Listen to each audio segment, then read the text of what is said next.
નમસ્કાર વિદ્યાર્થી મિત્રો, ફરી પાછા મેન્ડલનો પ્રયોગ લઈને આપણે નવા વિડીયોમાં મળીએ છીએ બાળકો. આની અગાઉના વિડીયોમાં મેન્ડલે આનુવંશિકતા છે એના ઉપર એ કેવી રીતે વારસામાં આવે છે, બરાબર, એના નિયમો જાણવા માટેનો પ્રયોગ કર્યો હતો. તો આની પહેલાનો જે પ્રયોગ હતો જેમાં આપણે વટાણાનો એક ઊંચો છોડ અને નીચો છોડ એની વચ્ચે આપણે સંકરણ કર્યું હતું અને એના પરિણામો જોયા હતા. તો એની અંદરથી આપણે જાણવા મળ્યું હતું કે આનુવંશિકતામાં અમુક લક્ષણો હોય છે એ પ્રભાવી લક્ષણો હોય છે કે જે અભિવ્યક્ત થાય છે અને અમુક લક્ષણો પ્રચ્છન્ન લક્ષણો હોય છે કે જે બીજી યા ત્રીજી પેઢીમાં અભિવ્યક્ત થાય છે. તો એ જે પ્રયોગ હતો બાળકો, એ મેન્ડલે વટાણાના છોડ ઉપર એના ફક્ત એક જ ઊંચાઈનું લક્ષણ હતું એના માટે એમણે કર્યો હતો. તો હવે આજના વિડીયોમાં મેન્ડલ શું નવા પ્રયોગ આપણે મેન્ડલનો સમજવાનો છે. તો આજના વિડીયોમાં મેન્ડલને એવું થયું કે જ્યારે કોઈ બી સજીવ ઉત્પન્ન થાય છે, બને છે, ત્યારે એ તો આખા સજીવની અંદર કેટલા બધા લક્ષણો હોય, એનો રંગને લઈને, આકારને લઈને, કદને લઈને, બુદ્ધિ ક્ષમતાને લઈને, વાળના રંગને લઈને. તો આ બધા જ લક્ષણોમાં શું એકબીજા સાથે સંકળાયેલા છે, એનો જે વારસો મળે છે એ એકબીજા પર આધારિત છે કે સ્વતંત્ર છે. હવે આ શબ્દ તમને થોડો ગૂંચવણ ભર્યો લાગે, હું તમને કહું તો. ઓકે, આપણે અહીંયા મેન્ડલે જે પ્રયોગ કર્યો હતો એમાં એણે વટાણાના એક જ લક્ષણ નહીં, પરંતુ એણે એવા છોડ પસંદ કર્યા કે જેમાં બે લક્ષણો ઉપર ધ્યાન આપણું કેન્દ્રિત થાય. એટલે વટાણાના છોડના એને બે લક્ષણો ઉપર પ્રયોગ કર્યો, ફક્ત ઊંચાઈની. આ વખતે મેન્ડલે વટાણાના છોડના જે બીજ છે એના કલર અને તેનો આકાર, તેના ઉપર એને પ્રયોગો કર્યા. તો ચાલો આપણે સમજીએ કે મેન્ડલે આ પ્રયોગ કેવી રીતે કર્યો અને શું એના પરથી આપણે તારણ મળે છે. અહીંયા ખાસ આ પ્રયોગ જે છે એમાં એને જુદા જુદા લક્ષણોની સ્વતંત્ર આનુવંશિકતા, અહીંયા મેન્ડલે બે પ્રયોગ કર્યા હતા બાળકો. તમને પ્રશ્નમાં કેવી રીતે પૂછાય છે એ પ્રમાણે પરફેક્ટ રીતે પ્રશ્ન સરસ રીતે વાંચી અને કયા પ્રયોગનું વર્ણન અથવા કયા પ્રયોગનો પ્રશ્ન પૂછ્યો છે એ ખાસ સમજો. આની અગાઉનો જે હતો એ આનુવંશિકતાનો નિયમ સમજવા માટેનો પ્રયોગ હતો, જેમાં મેન્ડલે એક જ લક્ષણ ઊંચાઈ લીધું હતું. જ્યારે આ વખતનો જે પ્રયોગ છે એમાં એને જુદા જુદા બે લક્ષણો લીધેલા છે અને તેની આનુવંશિકતા કેવી રીતે થાય છે, કેવી રીતે તેનું પેઢીમાં એનો વારસાનુગમન થાય છે, બરાબર. તો એ સમજીશું. અહીંયા મેન્ડલે વટાણાના છોડના લક્ષણમાં કયા બે લક્ષણો છે એના પર પ્રયોગ કર્યો? બીજનો રંગ, વટાણાના બીજનો રંગ અને વટાણાના બીજનો આકાર. આ બંને ઉપર એમણે પસંદગી કરી. તો એમણે કેવા રંગના બીજ લીધા બાળકો? તો એમણે એવા વટાણા લીધા કે જેના બીજનો રંગ પીળો અને બીજનો આકાર એકદમ ગોળ હોય. એટલે પીળા અને ગોળ બીજવાળો વટાણાનો એક છોડ લીધો. પછી એનું સંકરણ એને કોની સાથે કર્યું? તો લીલા અને ખરબચડા બીજવાળો છોડ, એવો વટાણાનો છોડ પસંદ કર્યો કે જેના વટાણાનો કલર લીલો અને આકાર કેવો હોય? ખરબચડો. તો એમની સાથે આ બે ટાઈપના છોડ લીધા અને એમની વચ્ચે એને સંકરણ કર્યું.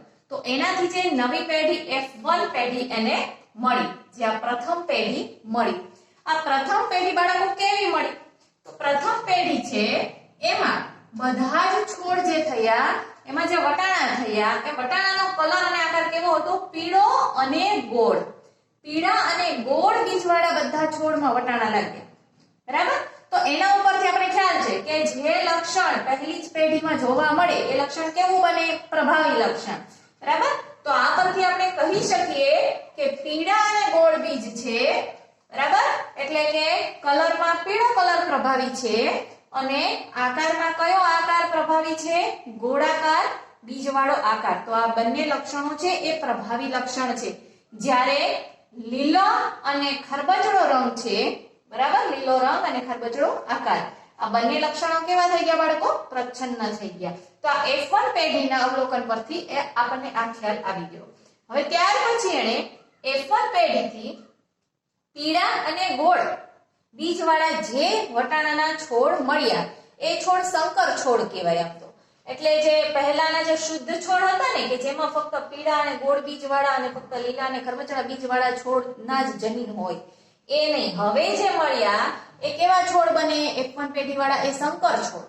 ભલે એમાં પીળા અને ગોળ બીજ હોય પરંતુ એમાં લીલા અને ખરબચડા બીજ વાળા જનીનો છે એ તો હાજર હોય જ. એટલે એ ટાઈપના F1 પેઢીના જે વટાણા મળ્યા એને ફરી પાછા એ બીજને વાવ્યા, એમાંથી જે છોડ મળ્યા એની વચ્ચે સંકરણ કર્યું જેને શું કહેવાય? સ્વફલન. દ્વિતીય સંકરણ એટલે કે બીજી વાર એને સંકરણ કર્યું ત્યારે એને F1 ક્રોસ F1 એટલે કે પીળા અને ગોળ સંકર કરેલા સંકર જાતવાળા F1 પેઢીના એની પેઢી વચ્ચે એને સ્વફલન કરાવ્યું. હવે અહીંયા મારે ક્લિયર કરવાની જરૂર નથી કે સ્વફલન એટલે શું. એક જ સરખી પ્રકારના છોડ હોય અને અથવા તો એક જ છોડની અંદર જે પુષ્પો હોય એની વચ્ચે જે ફલન ક્રિયા થાય એને આપણે સ્વફલન કહીએ છીએ. તો આ F1 ક્રોસ F1 એટલે સ્વફલન કરાવ્યું. ત્યારે જે પેઢી મળી, જે વટાણાના બીજ આવ્યા, બરાબર, અને પછી એને ફરી પાછા ઉગાડ્યા અને પછી જોયું કે ભાઈ આ વટાણાના બીજ છે એ કેવા થયા છે. તો જે F2 પેઢી મળી F1 ક્રોસ F1 કરવાથી તેમાં એને શું જોવા મળ્યું? તો 4 પ્રકારના છોડ જોવા મળ્યા બાળકો. બરાબર, એને 4 લક્ષણો આમ જોઈએ તો ભેગા કર્યા. લીલા તો 4 પ્રકારના છોડ જોવા મળ્યા, બીજવાળા છોડ જોવા મળ્યા. એ કયા છોડ જોવા મળ્યા? 4 પ્રકાર કયા કયા? તો પીળા અને ગોળ બીજ. બરાબર, પીળા ગોળ બીજ, પીળા ખરબચડા બીજ, લીલા ગોળ બીજ, લીલા અને ખરબચડા બીજ. એટલે આ 4 પ્રકાર. એવું નહીં કે પીળા અને ગોળ બીજ હોય તો પીળા સાથે ગોળ બીજ જ આવે. બરાબર, પીળા સાથે ખરબચડા બીજ પણ મળ્યા અને લીલા સાથે ખરબચડા બીજ વાળો છોડ લીધો તો ને, તો એને બદલે એવો છોડ પણ મળ્યો કે જેમાં લીલા સાથે ગોળ બીજ હોય અને લીલા અને ખરબચડા બીજ વાળો પણ છોડ મળ્યો. તો આ રીતે આમ જોઈએ તો બંને છોડ છે એના 2 લક્ષણ કરીને કુલ 4 લક્ષણ હોય તો 4 લક્ષણો એકબીજા સાથે જોઈન્ટ થઈ અને ફરી પાછા એને જે F2 પેઢી છે એમાં 4 પ્રકારના લક્ષણો જોવા મળ્યા. તો એના ઉપરથી એને શું તારણ કાઢ્યું? તો આ જે વસ્તુ છે કે 4 પ્રકાર મળ્યા એ શું દર્શાવે છે? તો દરેક લક્ષણનો વારસો સ્વતંત્ર રીતે પેઢીમાં ઉતરી આવે છે. વારસો છે ને, લક્ષણનો વારસો એ સ્વતંત્ર હોય છે. એની આનુવંશિકતા છે ને એ સ્વતંત્ર છે. અહીંયા સ્વતંત્ર શબ્દ અગત્યનો છે. સ્વતંત્ર રીતે પેઢીમાં ઉતરી આવે છે એટલે કે આપણે વટાણાના છોડમાં જે પીળા અને ગોળ બીજ વાળા લીધા હતા, બરાબર, આ છોડ એવો હતો કે જેમાં પીળો કલર હોય ને તો એની સાથે બીજનો આકાર ગોળ જ હોય. પરંતુ જ્યારે F2 પેઢીમાં જોવા મળ્યું તો એને શું મળ્યું કે એવું નથી કે પીળા સાથે ગોળ બીજ વાળો આકાર ફિક્સ થાય છે.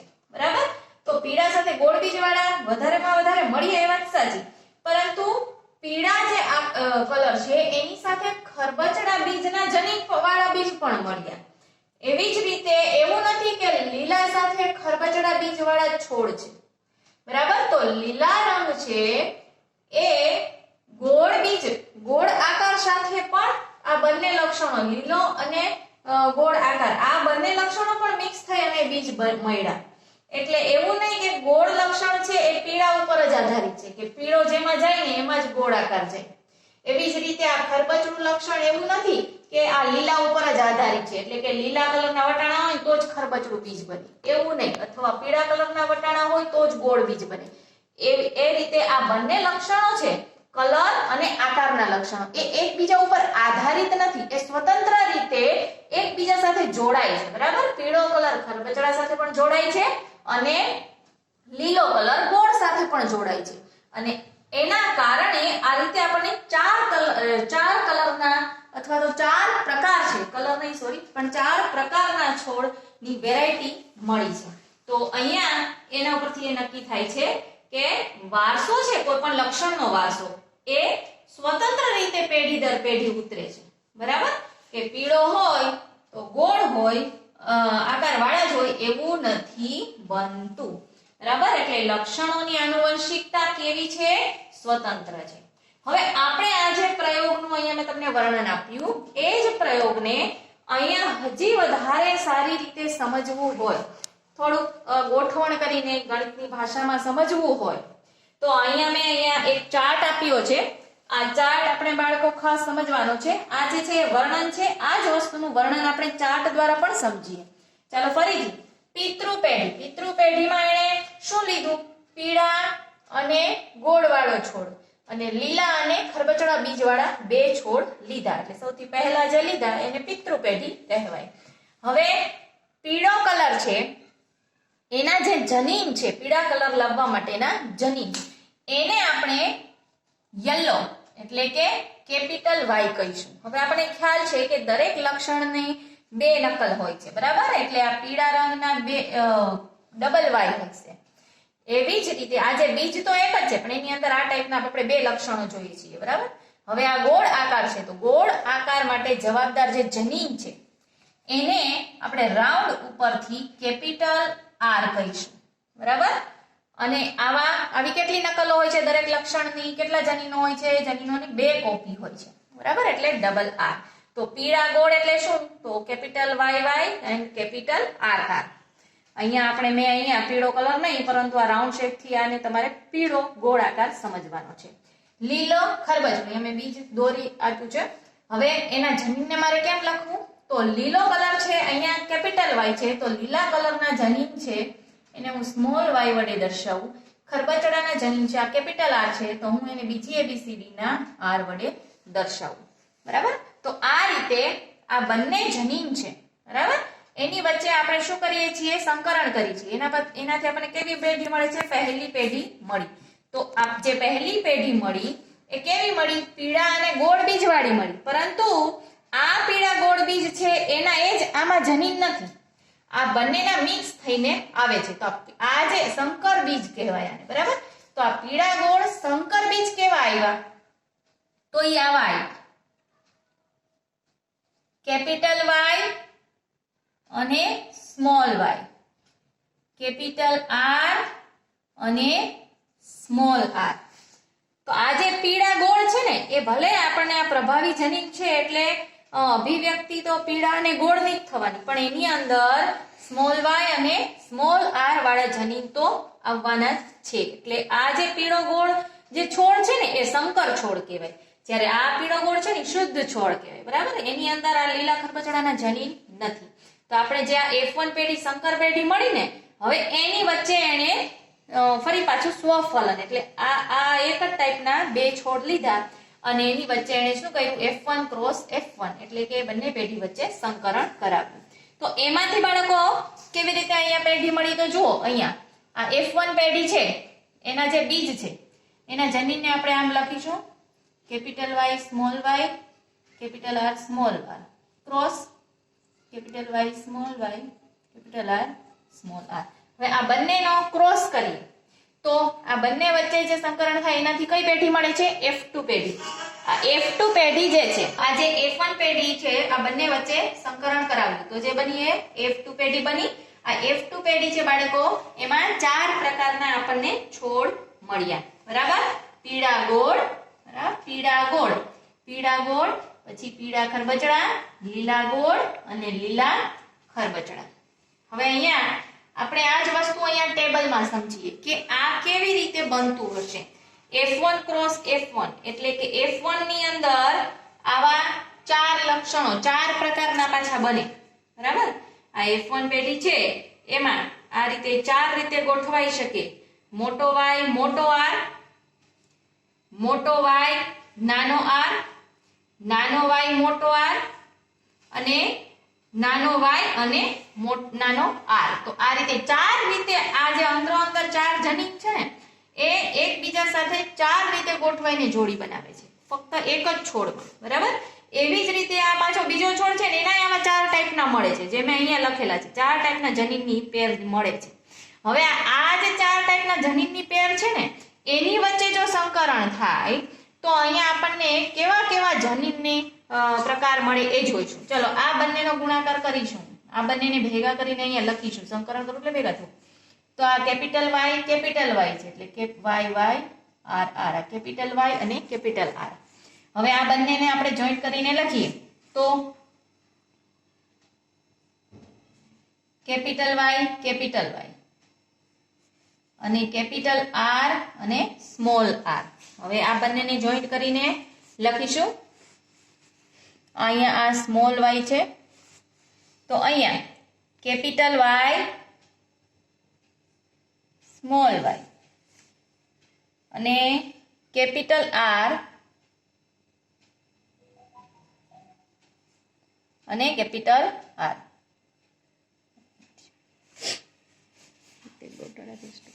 હવે એવી જ રીતે જો આ બંને જનીનો વચ્ચે સંકરણ થાય તો જે બીજ બને એ કેવા જનીન વાળું બને એ અહીંયા કેમ લખીશું તો આ બાજુથી અહીંયા વાય આર છે તો સૌ પ્રથમ આપણે આ કેપિટલ વાય છે અને આ કેપિટલ આર છે આ બંનેને છેડે લખીશું પછી અને આ બંનેને એની વચ્ચે રાખી દઈ સ્મોલ આર આર તો શું ફેર પડે. તો બાળકો અહીંયા તમે ક્રમ છે એ આમ તો 2 વાય છે એને બાજુમાં લખવાના અને 2 આર છે એને બાજુમાં લખવાના છે બરાબર. તમને જે રીતે સુટેબલ લાગે એ રીતે આપણે લખી શકીએ છીએ. ધારો કે આ વાય આર છે તો પહેલા વાય આર ની જોડી આ અને આ વાય આર ની જોડી બાજુમાં એમ પણ લખી શકાય. આ બંને જોડી છે એને એકને આગળ અને બીજાને પાછળ અને પછી જોડીને વચ્ચે લખી શકાય બરાબર. તમને જે રીતે શૂટ થાય એ રીતે લખી શકો છો બાળકો. અહીંયા પણ એ ખાસ જોવાનું છે કે વાય વાય અને આર આર એ બંને બાજુ બાજુમાં હોવા જોઈએ. ચાલો હવે આ બંનેને આપણે ભેગા કરીને લખીશું. તો અહીંયા capital Y small R capital R પછી એવી રીતે અહીંયા capital Y small R capital Y small Y small R અને અહીંયાથી કેપિટલ આર. અહીંયા કેપિટલ વાય અને ઉપરથી સ્મોલ વાય પછી અહીંયાથી સ્મોલ આર ઉપરથી પણ સ્મોલ આર. હવે અહીંયા આવી રીતે સ્મોલ વાય અહીંયા પહેલા છે તો આ બાજુથી મોટો વાય છે અહીંયા મોટો આર પહેલા છે તો અહીંયા પણ મોટો આર છે. એવી રીતે અહીંયા પહેલા કયો છે સ્મોલ વાય છે અને આનો મોટો વાય છે. અહીંયાથી મોટો આર અને આનો નાનો આર. એવી રીતે અહીંયા બંને વાય નાના છે તો બંને નાના વાય આનો મોટો આર અને આનો પણ મોટો આર. એવી રીતે અહીંયા નાનો વાય અને નાનો વાય બંનેના વાય નાના છે પછી અહીંયા કેપિટલ આર અને અહીંયા સ્મોલ આર. એવી જ રીતે અહીંયા સ્મોલ વાય ઉપરથી આનો મોટો વાય આનો સ્મોલ આર આનો મોટો આર. રીતે અહીંયા સ્મોલ વાય ઉપરથી મોટો વાય આનો સ્મોલ આર અને આનો સ્મોલ આર. રીતે અહીંયા સ્મોલ વાય સ્મોલ આર અને કેપિટલ આર. અહીંયા સ્મોલ વાય અને સ્મોલ વાય પછી આનો નાનો આર અને આનો નાનકડો આર. તો આ રીતે બાળકો આપણને જુદા જુદા પ્રકારના 16 રીતે ગોઠવાઈ શકે છે આ 4 પ્રકારના જનીનો બરાબર. તો આ 16 રીતે ગોઠવાય છે ને એમાં જો આપણે એમાં જે જોડી છે ને એની અંદર કેપિટલ વાય અને કેપિટલ આર આવતા હશે એક વાર આવતા હશે તો પણ ચાલશે બરાબર. 2 વાર આવતા હશે તો વાંધો છે જ નહીં પણ ખાલી એક વાર પણ જો કેપિટલ વાય અને કેપિટલ આર આવી ગયા તો એ જે છોડ છે એના બીજ કેવા હશે તો પીળા અને ગોળ. કારણ કે આપણને ખબર છે પીળો અને ગોળ વાળું લક્ષણ પ્રભાવી લક્ષણ છે. તો આમાંથી કયા બીજ બાળકો પીળા ગોળ હશે એ આપણે અહીંયા હમણાં કાઉન્ટ કરીએ કે કયા લક્ષણો છે એ પીળા અને ગોળ હોવા જોઈએ. તો અહીંયા જો આમાં કેપિટલ વાય કેપિટલ આર છે એટલે આ પીળા અને ગોળ હશે બરાબર. આમાં પણ કેપિટલ વાય કેપિટલ આર હશે આમાં પણ કેપિટલ વાય કેપિટલ આર 1 2 3 4 ચાર છોડ પીળા ગોળ વાળા છે. અહીંયા પણ કેપિટલ વાય કેપિટલ આર બરાબર. તો આ પણ થયું. એવી જ રીતે જો અહીંયા કેપિટલ વાય છે પણ કેપિટલ આર છે નહીં તો પીળા ગોળ ના હોય. કેપિટલ વાય કેપિટલ આર અહીંયા પણ નથી વાય આર બરાબર. બંને આર છે વાય અને આર એ બંને જેની અંદર કેપિટલ હશે એ કેવા હશે પીળા અને ગોળ. તો આપણે કાઉન્ટ કરીએ 1 2 3 4 5 6 7 8 અને હજી એક આવે છે કેપિટલ વાય અને કેપિટલ આર. આવા 9 લક્ષણો, 9 બીજ જે છે એ પીળા અને ગોળ આપણને મળે છે. બરાબર. તો એવી જ રીતે અહીંયા કેપિટલ વાય અને કેપિટલ આર આ રીતે મળે છે. તો આવા પીળા અને ગોળ છે, તમે તમારી જાતે પણ કાઉન્ટ કરી શકો છો, તમારી જાતે પણ આ ટેબલ બનાવી શકો છો બાળકો. પીળા ગોળ છે એ એની સંખ્યા છે એ કેટલા મળે છે? તો એવા 9 બીજ છે કે જે પીળા અને ગોળ મળે છે. બરાબર. એવી જ રીતે પીળા અને ખરબચડા. હવે પીળા અને ખરબચડાનો મતલબ શું?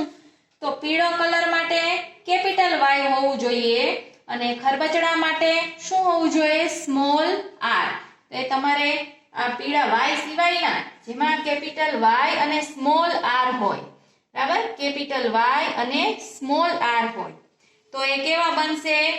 પીળા અને ખરબચડા. તો જો તમે આની અંદરથી કાઉન્ટ કરશો કે પીળા અને ખરબચડા, પીળા ખરબચડા મીન્સ કે કેપિટલ વાય અને સ્મોલ આર. બરાબર. તો આ વાય અને આર એક વાર આવી જતા હોય તો એવા કેટલા મળશે? એવા તમને અહીંયા કાઉન્ટ કરશો ને તો 3 મળશે. એવી રીતે લીલા અને ગોળ. હવે લીલાનો સિમ્બોલ આપણે શું આપ્યો તો લીલો કલર હતો એના માટે આપણે સ્મોલ વાય આપ્યો હતો અને ગોળ કલર છે એના માટે કેપિટલ આર આપ્યો હતો.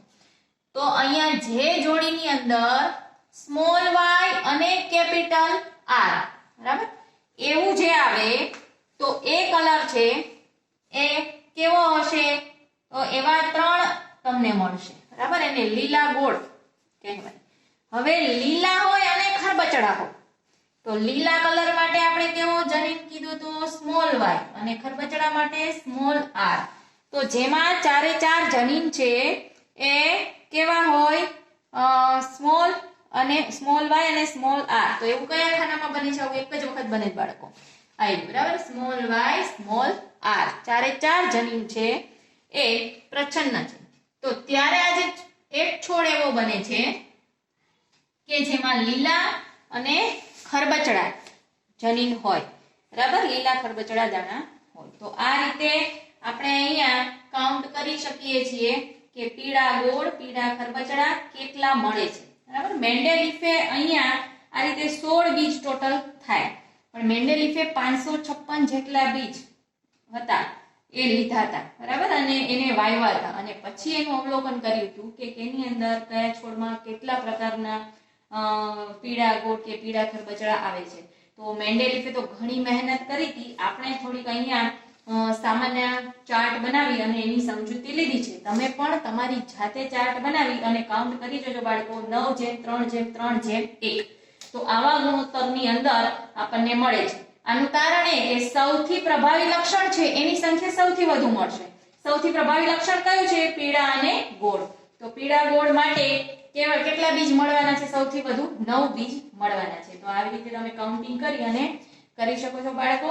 તો અહીંયા મેન્ડલના પ્રયોગના આધારે આપણને શું જાણવા મળ્યું કે કોઈ પણ લક્ષણ છે એ વારસામાં ઉતરે તો એ બીજા અન્ય લક્ષણ ઉપર આધારિત હોતું નથી. કોઈ બી લક્ષણ બીજા માતાનું જે લક્ષણ હોય એ પિતાના કોઈ બી લક્ષણ સાથે જોડાઈને બાળકમાં ઉતરે છે. બરાબર. એવું નહીં કે પિતા છે એની ઊંચાઈ વધારે છે અને એનો રંગ છે એ ગોરો છે, જ્યારે માતાની ઊંચાઈ થોડી ઓછી અને રંગ શ્યામ હોય, તો એવું નહીં કે પિતાના જે ઊંચાઈ અને ગોરા રંગના લક્ષણો સાથે જ આવે. બરાબર બાળક. પિતાની ઊંચાઈનું પિતા ઊંચા હોય અને માતાનો શ્યામ વર્ણ હોય તો બાળકમાં ઊંચાઈ અને શ્યામ વર્ણ બંને મિક્સ થઈને પણ એવું બાળક આવી શકે.